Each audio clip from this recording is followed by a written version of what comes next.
Okay, everybody, welcome to Unscripted One-on-One, and today I have a very special guest. I'll go ahead and turn it over to him and let him introduce himself, and we will go from there. Hi, Aaron. I'm Pat Puhl with Families for a Cure, local Hilliard resident here. Married to Shannon Puhl. As I mentioned, we're local residents here. We have two boys who go to Hilliard-Davidson High School that are juniors, and we are the founders of a nonprofit here in Central Ohio, Hilliard-based. It's Families for a Cure, that focuses on raising money for cancer research and supporting patient care programs. That's great. And you all are very familiar. If anybody's been around the Davidson basketball gymnasium, they've seen your face, I'm sure, a lot. It's hard to believe the boys are juniors. It goes too fast. It goes way too fast. I was actually in the gym last week or the week before, I can't remember, just popped in on practice, and it's just hard to believe. I'm like, wow, that kid's up here now. He's playing varsity now. It goes fast. It goes way too fast. So don't blink. Yeah, and the reality of it is, as we are sitting here with the boys that are that age, is like, wait a second. You know, it's different when you see kids coming up that you coach at different points, but now we're staring it down and having twin boys. It's, you know, we've had one go around at this, right? So we've made our mistakes and had a couple of successes all at the same time, and unfortunately not with the same kid at any one given time. So I think that's called parenting. So you know, hopefully we hopefully have more wins than losses when it comes to our mistakes. But so let's start off with Families for a Cure. Tell us about when did it start? Just take us back through the story of Families for a Cure. Sure.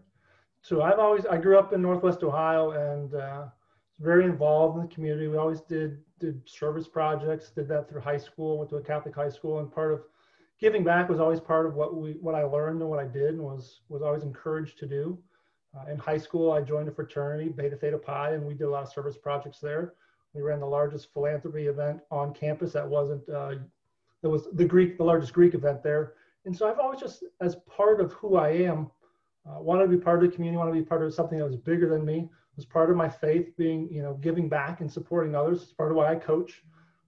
But after I graduated in college, I was looking to do something to get my friends from college back together, fraternity brothers specifically, just every year, just to hang out. Right after we graduate and all go our separate ways, like, what's going to bring us back together? So I always talked about doing something, and with the possibility of turning into a fundraiser.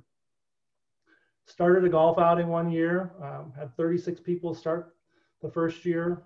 One of my fraternity brothers, Rick Dennis, knew that we wanted to turn into a fundraiser, but at that point in time, we really had no focus, no goal, no direction, just knew it was like, maybe over the 5 years this golf outing takes off, we'll turn into something that raises money.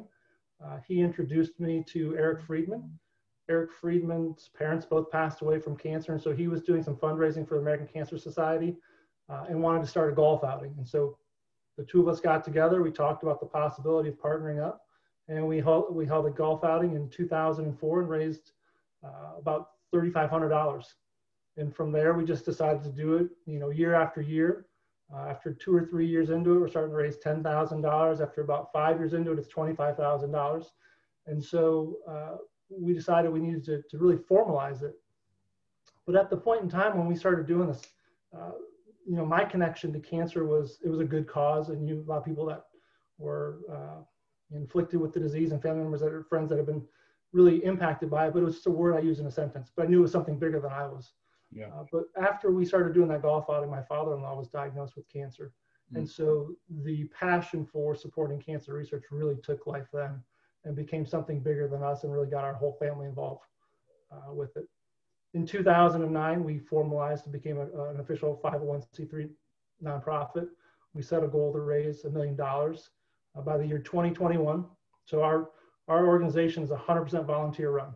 Wow. And so we have about 10 board members that are part of the committee right now. And so as we talked about building goals and doing something else there, we wanted to get to $1 million, but we wanted to do it in the time that we could actually do it. So we spaced it out really, you know, for long distance from when we founded the nonprofit. We crossed over the $1 million mark in 2018. So it was a pretty awesome experience. Wow. But it just goes to show you that what I've learned there is people are impacted by this. They want to get involved. Mm-hmm. And we have an amazing community around us. And they've really latched on to our story. And we've given them opportunities to connect with us and help in many different ways.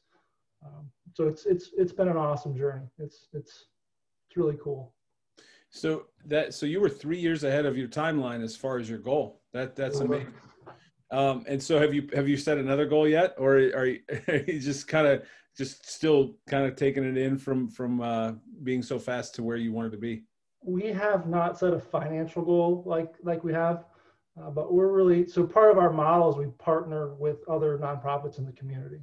So the reason we do that is because we're volunteer run. We don't want to hire staff at this point in time. We don't having an office space there. So the partner model has been done. I think the goals that we're focusing on now is really developing more programs that we can provide on a volunteer basis, but own. So one of the things that we've done is we've put together an experience grant for cancer patients. I always use the analogy, it's like Make-A-Wish, because everybody knows what Make-A-Wish does and offers there. But we offer patient experiences on a smaller scale level here locally. And so programs like that we own, part of our focus is growing those so we can do more of those, but not necessarily abandoning our partnership model, but really growing some of the things that we can support and provide individually on a one-to-one basis, just to have a stronger connection to the folks that we're benefiting. And so, and I think you might have just answered this, but just for clarity on my side, what exactly it is that you all do? I know it's cancer driven. So is it Hilliard based? Is it Columbus based? Is it, what all is involved with Families for a Cure? No, that's a great question. So our organization supports all types of cancers in all ages. So we've really tried we want to do the most good that we possibly can. We are here a Central Ohio organization, so a lot of the support that we do and the programs that we support are here in the local community, but we also partner with St. Jude to offer some benefits there. We've funded some projects that have impact across the United States, and ideally when they realize benefits there, they'll be around the world with some of the treatments and care programs that we supported in early phase research. But again, with Ohio State being in our background, Children's Hospital being in our background, and many great nonprofits in the area, we have a strong support in this community where the giving is primarily local, but the benefits extend beyond Central Ohio. And what are the kind of things that you all do for people through Families for a Cure? We really focus in on two aspects. So we are committed to funding cancer research programs, and then we have a patient care and cancer patient and caregiver type support programs. One of the things that we really try and do when we give our grants, we give our grant cycle every year. We go through in January, we'll identify organizations, interview them, and then determine how we can support them. But we give what are called donor designated grants. And that means that they go to a specific program that was requested from us, the dollars are, and then they have to be used in that manner. So we're not necessarily funding overhead expenses for any of the nonprofits that we do, largely because we can then come back and tell a story about the support that we gave and how it was used. But so we will use a portion of the money we raise every year to fund cancer research programs. Locally at the James, we've set up 2 endowment funds over the last one that we funded was finalized last year. So we completed the funding of that endowment there. And they'll also support research programs at Nationwide Children's Hospital. On the research side, we've really tried to focus in on using the money as clinical trials and startups. So doctors or researchers who have an idea and want to go and do something and need to buy supplies for their lab or just fund staff to run and do the research and programs, we'll invest in those types of programs there. That's not to say that there aren't other great programs going on there, but with the limited dollars that we have, we found the value is really looking to start programs up and fund research like that or other programs outside of that. And then we focus on our patient care programs. And so we will partner with organizations like Flying Horse Farms to send kids to camp, cancer patients to camp in the summertime. We partnered with a kid again this year to host an event at Zambezi Bay where they brought all their families that have been impacted with life-threatening illnesses there and just shut down Zambezi Bay for an afternoon, and they get to run in the park there. We partner with NC4K, which is a local organization here. They give welcome bags to kids that are coming to the hospital that are stuffed with candies, goodies, snacks, little activities they can do within the hospital. And so really just trying to balance out lots of different programs that we can provide direct benefit to through other partnership organizations. It's incredible. As you were talking, I was thinking you have a full-time job, so and it's not Families for a Cure currently. It is a this is a labor of love, I think, that you all do and have continued. And that's gotta, is that your why?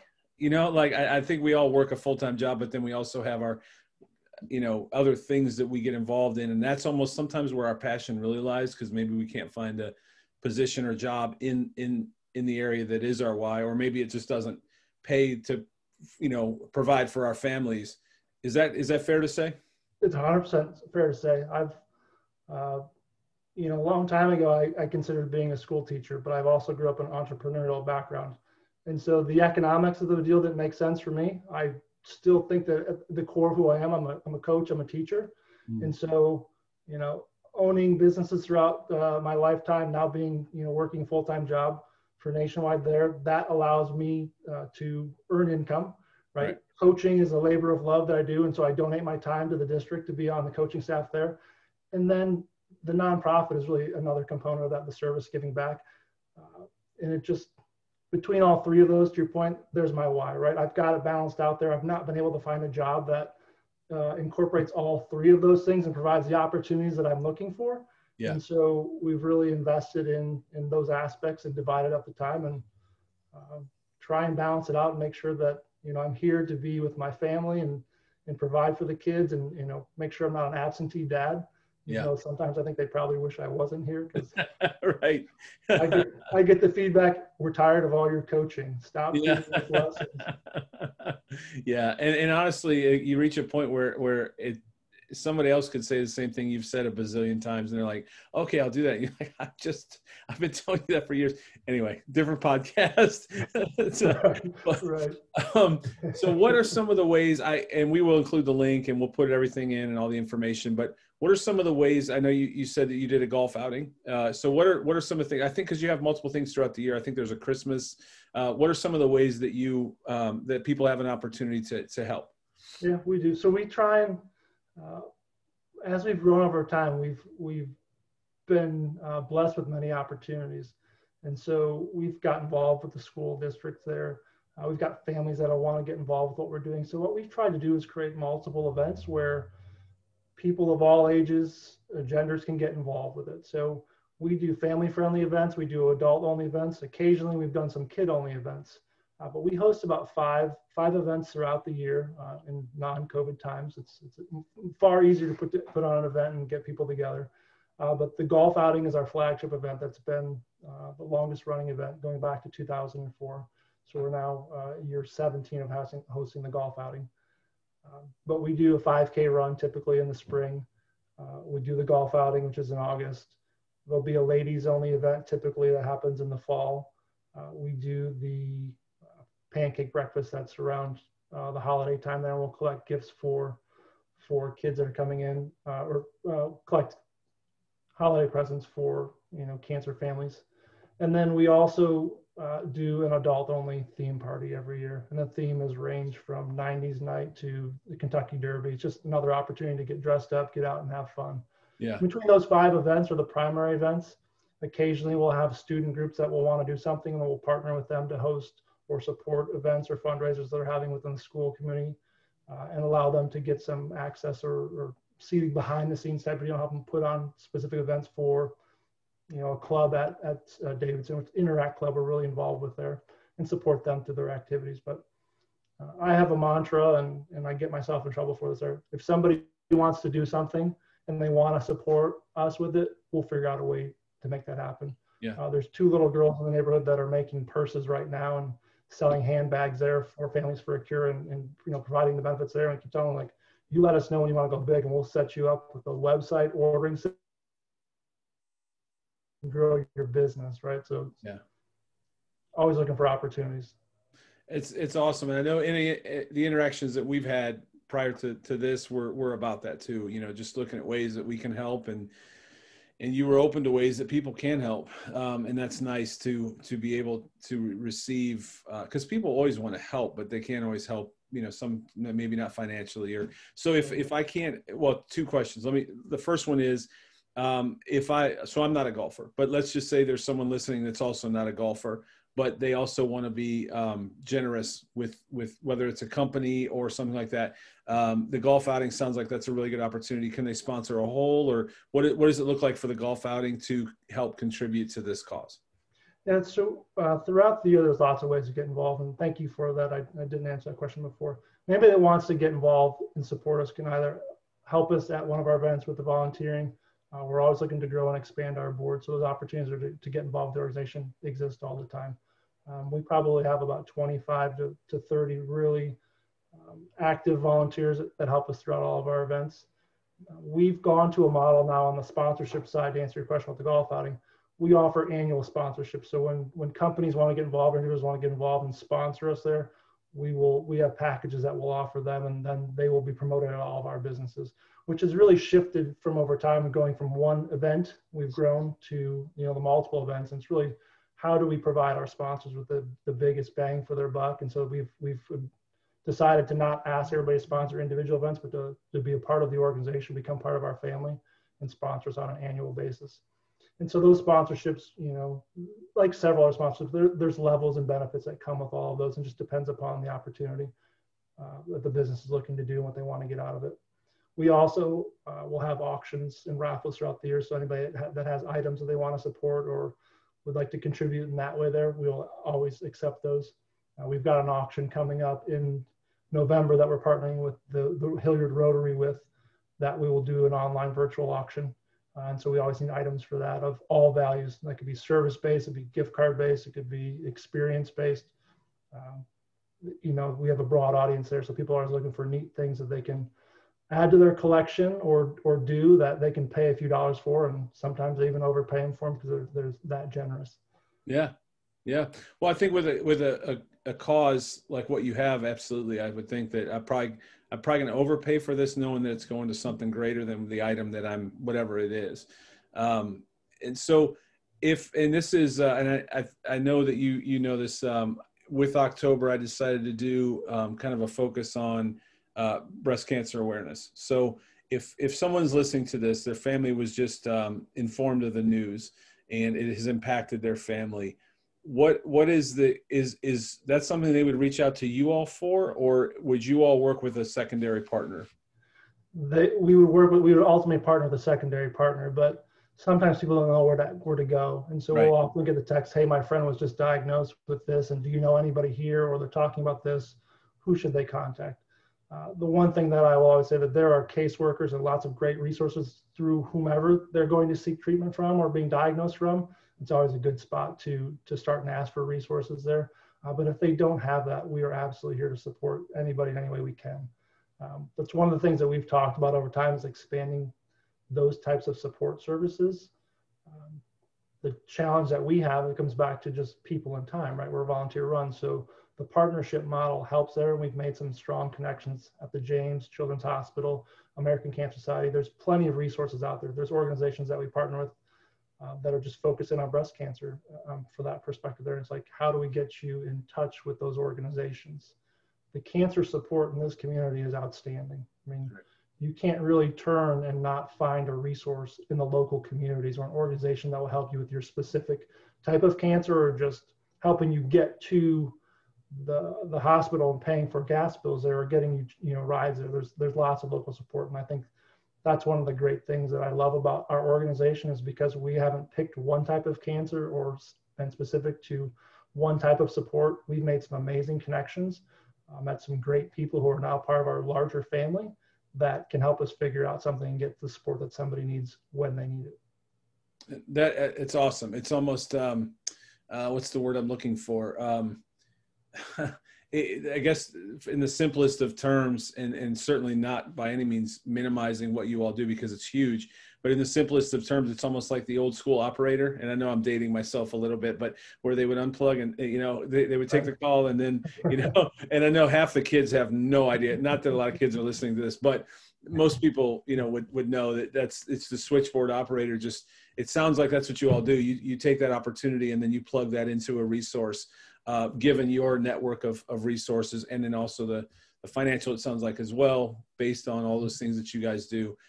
So you're really just being that switchboard operator. And I like that you're party neutral. Is that, can I say that? Yeah.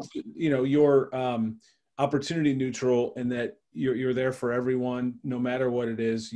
So the bottom line is just give you guys a call or email, and you will certainly do everything you can and to help. Is that summarize it? That is absolutely correct. That's our end goal here, is to continue to build this organization and to make sure that we can help anybody that wants to get help. And one of the things that we've talked about and annually we struggle with is we only have a set dollar amount, and how do we give it and where do we give it to, because there's so many needs. Right. And I learned from a long time ago from a mentor of mine, Jeffrey Dameron. He's like, never be upset about the work that you're doing. You can't help everybody, but you're helping enough people, and you're helping what you're doing, and don't ever do what you're doing about it, and keeps us driving. But unfortunately, I look forward to the day when Families for a Cure is not needed, right? We can just close up the door because cancer has been eradicated and there's no more need to raise money for it. I hope I see that in my lifetime. Yeah, you know, I think we all do, especially any of us that have been close to it, like yourself, with a family member, a friend, or even, you know, for some people that may hear this themselves. Yeah, this needs to stop. We need this to end, and we need to find exactly what your title is, and that's a cure. And we need to, you know, get past it. And I don't want to see your. And here's the thing, though. I know your heart and your vision. Let's just say it ended tomorrow. I know you're going to go on to something else, that you are going to continue to have compassion towards people and help people no matter what it is. And so, and I appreciate that about you. I had a quick story. Every year we do our little free turkey trot, and I'm not even promoting that on this, because whatever. But it started off, it was just the 5 of us running around the block at our, around our neighborhood. And then we keep opening it up every year, and every year it grows. And I think it goes to what you were saying, like, just focus on the work and the rest of it will take care of itself. But you all, have been to that and have come to support us. And so thank you for doing that as well. And anybody that hears this, we're inundated with a lot of different places. So I anybody that I want to have on here, I want to maybe give that gold star to say that, this is a good one. This is one that you can trust. Hopefully you've heard it in this podcast. This is one that you can trust, and one that's doing really great work. So really appreciate you guys and everything that you're doing. Appreciate you saying that and allowing the opportunity. You touched on something in that, and you asked me a question earlier, and I didn't fully answer it there. So we're 17 years in. One of the goals that we have is making sure there's another 17 years that comes on after this. And so our focus, we could set goals. Our big goal right now, Aaron, is making sure that we, the 10 people that have been on this board and committee, the vast majority of us have been here for the bulk of the time. Yeah, I mean, our newest board members have been on for 3 years now. So we are a tenured group. But the real concern we have is now, how do we find more talent to come in and continue the legacy? And how do you not lose the family of supporters you've built over time as you transition? Yeah. And I had a call the other day. We're considering bringing in someone to help us do that, because it's really important. We've built something huge. To your point, the turkey trot, right? I don't think we were at the first one. We've been to all the other ones there, and it grows every year, right? Every year. It goes back to the point, though. People are good. They're looking for causes to support. And if you make it fun and easy, and they'll just come back and do it. And at the end of the day, our community, whether it's just this Hilliard-based community where you and I live, or the broader Central Ohio and beyond, people are really good and will help an organization that they can really latch onto or support, because it connects with them. And whether by design or by accident, it's probably more by accident than not, we've built that, right? And it's just, we've created an opportunity for young and old families, family members, friends, neighbors, whatever, to attach to what we believe and what we're trying to do. And we just keep sharing with them how their money goes out and supports it. And I think people really like the fact that we support 15 different organizations, whether it's Ronald McDonald House or the James or American Cancer Society, Patches of Light, I keep going on, right? So they're like, oh, well, I've supported them too. So you mean I can support you and my money's going to go to help them?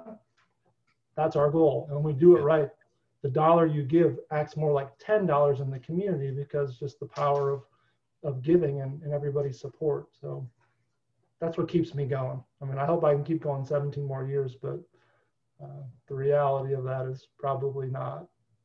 Yeah, I mean, bringing in someone that shares the vision, the passion, the compassion, all those things that you've set forth is, you know, I imagine there's probably for you all a pretty extensive process before you just hand over that, you know, this is your why, like we said earlier, and to hand over your why, you really got to make sure somebody's going to continue that on. But I'll say this while you were talking, I was thinking that I think in the times that we're in right now, I think we all want that. We want to be a part of something that we all know is good and just and right, when there's so much around us between social media and the news and the election. I mean, you name it right now.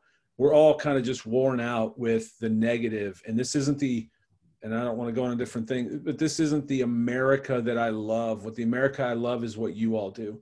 And knowing that I can contribute to something bigger than myself. We all want that. And I almost feel like we all want that more than ever right now, because we almost need it for ourselves to feel like this is who we are. And everything else we're seeing is not who we are. But when we give to something better than ourselves, whether it's your organization or someone else's, then we know, or maybe it just feels this, maybe it just makes us feel better. But I just feel like people really are searching for things right now that are who we are, because we all know we're better than what we're seeing. So sorry for the sermon, but I think it fits into a foundation like yours. And if you are someone that's hearing this or seeing this, then please, like, you know, reach out, because this is a great opportunity to do that. I agree. And whether you call it a sermon or not, I agree with what you're saying. And we all want to feel part of a community. And when you quarantine and isolate, it's hard to feel part of something, even if you're having conversations through a video screen, right? You don't have that connection. You want to go and hug somebody, shake their hand, high five, you know.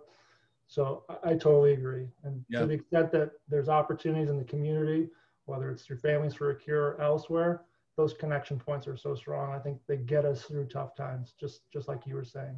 Yeah. So any little part that we can play in that, we're grateful for. And you guys are doing that and doing it well. So what's the next thing on the calendar for anybody that hears this or sees it? It depends on when they would hear to see it, but if anybody sees it next few weeks, what's the next thing coming up that they can help out with? So we'll be partnering in November with Hilliard Rotary to do an online auction. And then in December, we will do our annual toy drive over at 10 Penn Alley in Hilliard there. So more details will come. Those events will be out on the website, and then we'll be promoting them as we finalize the details of how people can get involved.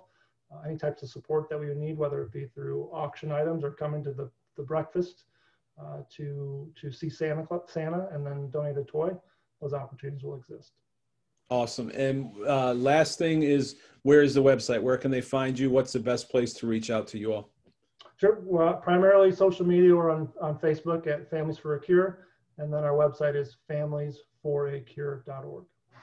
Perfect. And thank you. Thank you for just being a light in this community. I tell you what, I opened this thing up and I'm just finding, and I already knew, you know, there's a lot of people doing some great things, but the more that I learn, and I hope that other people are hearing that as well through this process, is we already knew people were doing great things, but we didn't know the depth and the breadth of what they're putting, you know, back into just our community, but also all over Columbus. So we're blessed to live here. We're blessed to know you all. And thanks for coming to our 5K. Anytime. All right. Well, God bless. We'll get all this information up, and I hope people reach out, and thank you for doing all you're doing. Awesome. Thanks for the chat today. I enjoyed it. Yes, sir. We'll talk to you soon. Thank you. Go Wildcats. Okay. All right. See you.